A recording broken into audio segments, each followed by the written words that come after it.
Olá, meu nome é Pablo Vilaço, sou diretor do portal Cinema e Cena e crítico de cinema, e eu queria falar rapidamente sobre Blade Runner, que completou ontem, no dia 29 de junho de 2012, completou 30 anos. 30 anos. O tempo passa muito rápido. Blade Runner, primeiro, eu quero discutir uma coisa muito particular em relação ao Blade Runner, que é a questão envolvendo a natureza do Deckard, do personagem do Harrison Ford, e é claro que para isso eu tenho que primeiro falar que versão que eu vou discutir. Porque o Ridley Scott ele tem essa mania de ficar relançando os seus filmes, de ficar lançando novas versões dos seus filmes, que é um negócio que eu tenho certeza que ele considera a prova de sua autoralidade e tal, mas que na verdade mostra ou um cineasta muito inseguro ou meio que um caça-níqueis, porque o Ridley Scott ele tem Final Cut. Provavelmente, não vou nem dizer de Blade Runner, mas a partir de Blade Runner, com certeza ele tem Final Cut. E todo filme do Ridley Scott, praticamente, ele lança uma versão, depois lança a versão do diretor, depois a versão super especial do diretor, depois a versão super especial do diretor recheada com chocolate. É um negócio que não dá pra entender, porque ele, como eu falei, ele tem Final Cut, ele só não lança a versão dele, o Final Cut, nos cinemas. Enfim, não sei porquê. Para parecer primeiro um artista que está sempre recriando sua obra e me parece uma coisa caça-níqueis, sim, de lançar outras versões. Eu vou discutir, obviamente, o Final Cut. Existem, como eu falei, eu tenho uma versão aqui em Blu-ray, que foi até presente do meu querido amigo Heitor Valadão Gelogurt, que casou agora. Parabéns, Heitor. E eu tenho uma versão em Blu-ray do Blade Runner que tem 5 versões, nada menos do que 5 versões. Tem a versão original de cinemas, uma versão, uma versão de 92, uma versão do diretor depois, o Final Cut e o Work Print, que é uma versão de trabalho que eles acabaram exibindo e depois colocaram no Blu-ray. O Blade Runner, é claro que eu vou considerar o Final Cut, que é a versão que o próprio Ridley Scott considera como sendo a sua definitiva. Ele tem essa discussão sobre uma das discussões mais famosas do filme, diz respeito à natureza do Deckard, se ele é ou não um replicante também. E assistindo ao Final Cut do Ridley Scott, não restam dúvidas de que ele é um replicante. Se isso era meio ambíguo nas versões anteriores, nessa versão não resta dúvida alguma. Por quê? É engraçado isso, porque eles corrigiram um erro que nas primeiras versões, quando o Deckard recebia sua missão, ele recebia a informação de que 6 replicantes haviam fugido, um havia morrido no processo e ele tinha que recuperar 4. Aí surgia a dúvida, qual seria esse 6º replicante que faltou na conta? E era um erro. E eles corrigiram no Final Cut, eles dizem que fugiram 6, morreram 2, então sobraram 4, está correto.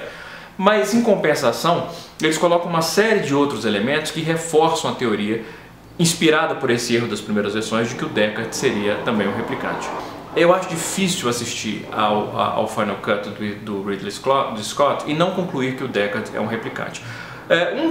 Por 3 elementos que são elementos basicamente inquestionáveis, e um elemento que é um argumento meio frágil, mas que poderia indicar a natureza androide do Deckard, que é o fato dele apanhar, e ele tem poucos machucados, ele sangra e tal, mas ele sobrevive, e os androides a gente vê que eles são extremamente poderosos, eles são fortíssimos. Como eu falei, todo herói de filme de ação, ele tende a ser indestrutível, então não vou usar isso como um argumento definitivo que o Deckard é um androide também. Senão o John McClane, Duro de Matar, também seria um replicante, enfim. Mas existem 3 outros elementos ao longo da versão do Final Cut que são inquestionáveis. O primeiro deles é a obsessão que os replicantes têm por fotografias. Isso é mencionado em dois momentos específicos, quando em primeiro lugar, tem o fato de que o Deckard ele avalia uma foto, né, ele investiga uma foto, e na foto tem o personagem do Rutger Hauer sentado com a mão assim na mesa, e depois ele descobre a replicante, que é a Joanna Cassidy, deitada. Então, quer dizer, tem esse lance dos replicantes com fotos.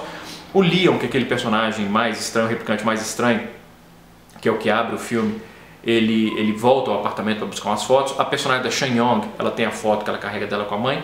Então existe uma certa obsessão, fica estabelecida uma certa obsessão dos replicantes com fotos. E o Deckard tem uma série de fotos no seu piano, que são fotos antigas em preto e branco, não são fotos dele, não tem fotos pessoais dele no filme, no seu apartamento, mas ele tem essas fotos antigas dessas mulheres, e isso é o primeiro indício de que ele também seria um replicante, ele compartilhar essa obsessão com os replicantes.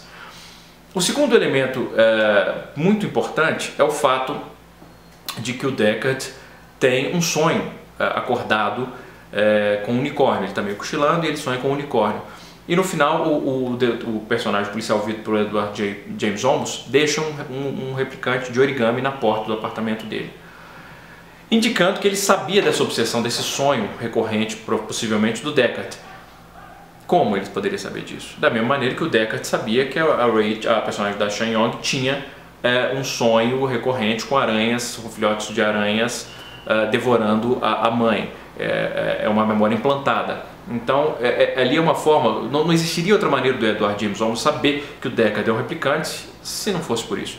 Se ele soubesse que é uma memória implantada. E o fato de ele deixar aquele origami de unicórnio na porta do Deckard é primeiro uma forma dele dizer: olha, eu sei que você é um replicante, e se você não sabe, tá aqui, ó, você é um replicante, olha aqui a prova.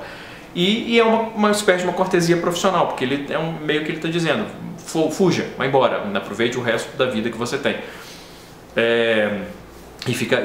O fato a urgência do Deckard ao fugir no final do filme indica que ele entendeu o recado. Então esse é o segundo elemento, o unicórnio com o qual o Deckard sonha e que o Edward James Olmos sabe que ele sonhou. E o terceiro elemento é o fato de que em algum momento do filme todos os replicantes aparecem com um brilho nas retinas, aquele brilho vermelho nos olhos, como se a pupila fosse muito dilatada, tivesse algum tipo de luz, um raio infravermelho batendo ali e refletindo nas pupilas, nas retinas dos replicantes. E todos os replicantes têm esse brilho vermelho na retina, até a coruja, que a gente vê lá, também tem. E o Deckard é o único humano que aparece com a retina brilhando. O Harrison Ford, em entrevista, ele disse que isso foi um acidente.